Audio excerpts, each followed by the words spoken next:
आयज पुराय गोंयांत 63वो गोंय मुक्ती दीस मनयतात। पणजेच्या गोमंतक कार्यालयात लेगीत गोंय मुक्ती दिसाची कार्यावळ जाली। ते निमतान झेंडो हुबोवन झेंडावंदन लेगीत जालें। पळयात गोमंतक कार्यालयातल्या गोंय मुक्ती दिसाची कांय खिणचित्रां।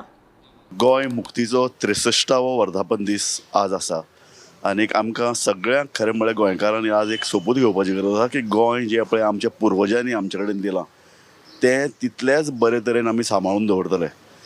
गोंयचे मुक्ती ही सहज मेळूंक ना, ताचे खातीर खूब लोकांनी बलिदान दिलां, आपले जीव सुद्दां दिला। अशा वेळार तांचे याद करतना म्हणजे गोंयकारांक तर हो मुक्ती दीन खूब म्हत्वाचो हें सगळ्यांनी लक्षांत धरपाक जाय। आनीक आमी सामकें नेटान झटून आनीक बलिदान अक्षरशः दिवन आमी गोंय हें सांबाळपाक जाय। आनी तें सगळे नदरेन आमी पळयतात, भायल्यान लोक येतात, गोंयकार भायर वतात, गोंयकार अल्पसंख्याक जातात।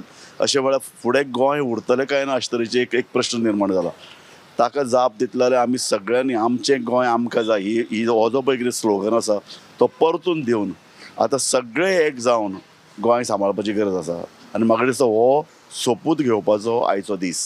सगळ्या गोंयकारांनी एकठांय जावन परतो आमचें गोंय आमकां जाय अशी जी एक चळवळ आनी स्लोगन आशिल्ली ती परती उबारपाची आनी त्या खातीर काम करपाचो वेळ आयला। आनी हळू सगळ्याक ही जागृती दिसता। गोंय मुक्ती दिना दिसा पासून हाजी बरी सुरवात जातली अशी आशा करता।